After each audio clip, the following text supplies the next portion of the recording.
Boa noite, hoje é dia 9 de fevereiro, então vamos para o nosso devocional da noite. Mas antes, vamos começar com a nossa oração. Jesus, Pai querido, que o Senhor esteja presente do começo ao fim deste devocional.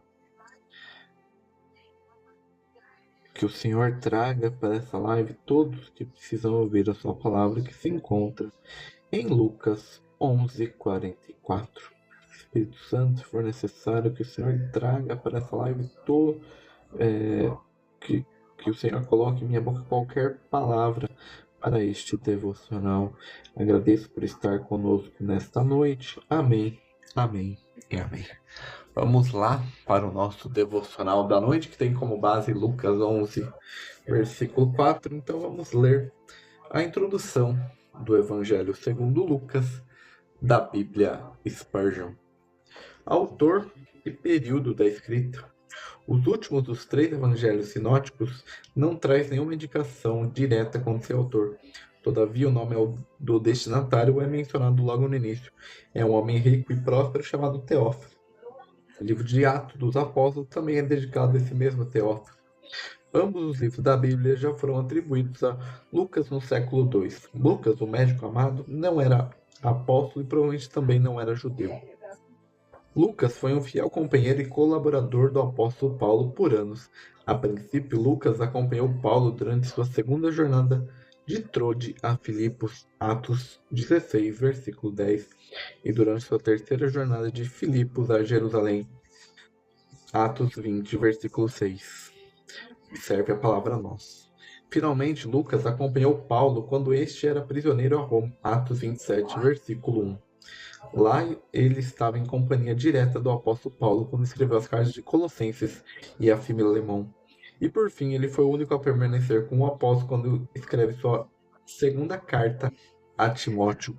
Com base nessa estreita relação entre Lucas e Paulo, o pensamento que já havia sido mencionado no século II de que Paulo estava sugerindo o evangelho de Lucas, ao mencionar repetidamente a expressão meu evangelho, compare Romanos 2, versículo 16 e Romanos 16, versículo 25, no entanto, essa opinião não é sustentável. O Evangelho de Lucas e os escritos de Paulo têm o mesmo caráter universal, são direcionados não apenas aos judeus, mas a todos no mundo inteiro. Não encontramos nada da vocação especial de Paulo no Evangelho de Lucas, nem da posição do crente em Cristo ou do mistério sobre Cristo e sua igreja, que foi especialmente revelada a Paulo. Sendo um médico, Lucas teve uma educação superior que se manifesta a partir da apresentação e estilo de seu trabalho. Ele não era uma testemunha ocular de fatos que descreveu e, portanto, examinou minuciosamente os relatos de testemunhas oculares. Se Lucas conhecia ou não o Evangelho de Marcos, se usava ou não outras fontes conhecidas apenas por ele, são todas especulações. De fato, o Evangelho de Lucas contém mais de 1/3 do material que os outros escritores do Evangelho não mencionam. Isso se aplica especialmente aos capítulos introdutórios e à jornada do Senhor Jesus a Jerusalém. Nos versículos introdutórios do capítulo 1, versículo 1 ao 4, vemos de forma muito clara a unidade entre o motivo do escritor e a inspiração divina. O que Lucas aprendeu de testemunhas oculares, ele escreveu sobre inspiração do Espírito Santo. O Evangelho de Lucas provavelmente foi escrito durante os anos 55 a 60 depois de Cristo. Muitos cientistas Lucas provavelmente foi o único não-judeu chamado por Deus para escrever um livro na Bíblia. O Evangelho com seu nome é o mais longo de todos. Se incluirmos os Atos dos Apóstolos, Lucas escreveu a maior parte do Novo Testamento após o apóstolo Paulo. Uma característica especial do Evangelho de Lucas e Atos dos Apóstolos é a validade geral do Evangelho da salvação para todos os homens no mundo inteiro. Conforme os 12 apóstolos são enviados em Lucas 9, a restrição mencionada por Mateus não é citada aqui. Em Mateus, os discípulos deveriam ir apenas para as ovelhas perdidas da casa de Israel. O envio dos 70 é relatado apenas por Lucas. Mas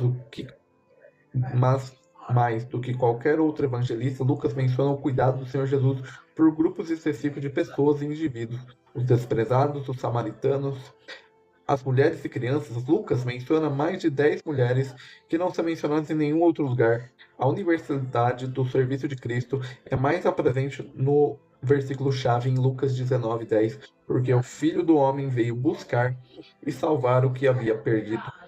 As palavras Salvador e salvação e salvar são mencionadas com especial frequência em Lucas. Não obstante, o assunto principal de Lucas é a pessoa do Senhor Jesus como Filho do Homem, o homem verdadeiro e perfeito que viveu como único justo entre os injustos, que sofreu a morte por eles na cruz. É por isso que Lucas descreve em grande detalhe a encarnação do Filho de Deus, seu nascimento, sua infância, sua obediência a Maria e José e seu crescimento em todos os aspectos.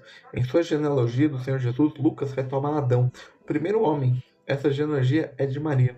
Em nenhum outro evangelho encontramos o Senhor Jesus em oração e falando sobre oração com a mesma frequência que nesse evangelho. Dessa maneira, expressa sua perfeita dependência de Deus e Pai. A intenção do Espírito nesse evangelho é resumida nas palavras do centurião debaixo da cruz. Certamente era um homem justo. Peculiaridade, alegria. A palavra alegria é mencionada com mais frequência em Lucas e de maneira semelhante em João do que nos outros dois evangelhos. Isso enfatiza que o evangelho é uma notícia boa ou alegre. Especialmente bonito ver que o evangelho começa e termina com essa alegria. Visão geral do conteúdo, a gente vai ler sobre o capítulo 11, a oração, a rejeição de Jesus, 6 infortúnios com os fariseus e os escribas. Esse é a introdução do Evangelho de Lucas, da Bíblia Spurgeon. Agora vamos ler o nosso devocional da noite. E não deixeis cair em tentação. Lucas 11, versículo 4. O que somos ensinados a buscar ou evitar em oração, devemos igualmente buscar ou evitar em ação. Por isso, com muita sinceridade, devemos evitar a tentação, buscar andar muito cuidadosamente no caminho da obediência, e nunca devemos provocar o diabo a nos tentar. Não devemos entrar na mata à procura do leão. Poderíamos pagar caro por tal presunção. Esse leão pode cruzar nosso caminho ou sair da mata saltando em cima de nós, mas isso não tem a ver como ir caçá-lo. Aquele que se encontra com o leão, mesmo que vença o dia, terá uma dura luta. Que o cristão ore para que ser poupado do encontro. Nosso Salvador, que experimentou o signo da tentação, advertiu sinceramente seus discípulos: orai para que não entreis em tentação, mas façamos o que for, seremos tentados. Por isso a oração: livrai-nos do mal. Deus teve um filho sem pecado, mas não tem filho algum sem tentação. O homem natural nasce para a tribulação, alguma sem tentação. O homem natural nasce para a tribulação, como as faíscas sobem no ar, e o cristão nasce para a tentação da mesma forma. Precisamos estar vigiando contra Satanás. Da mesma forma, como um ladrão, ele não avisa sua chegada. Cristãos que experimentam os caminhos de Satanás sabem que há determinadas épocas mais suscetíveis aos seus ataques, assim como em certos períodos podemos ser esperados momentos desoladores. Portanto, o cristão deve vigiar duplamente, com medo do perigo, e o perigo é evitando com preparação para o encontro. A prevenção é melhor do que a cura. É melhor estar bem armado do que o diabo. É melhor estar tão bem armado que o diabo não atacará do que enfrentar os perigos da luta. Mesmo que saia vencedor essa noite, primeiro ore para que não seja tentado, em seguida, se a tentação for permitida, para que você possa ser liberto do mal. E esse é o nosso devocional da noite. Então amanhã nós voltamos com o nosso devocional da manhã, às 8 horas lá no Instagram, e o nosso devocional da noite aqui no TikTok. Tenham um bom resto de segunda-feira e até amanhã.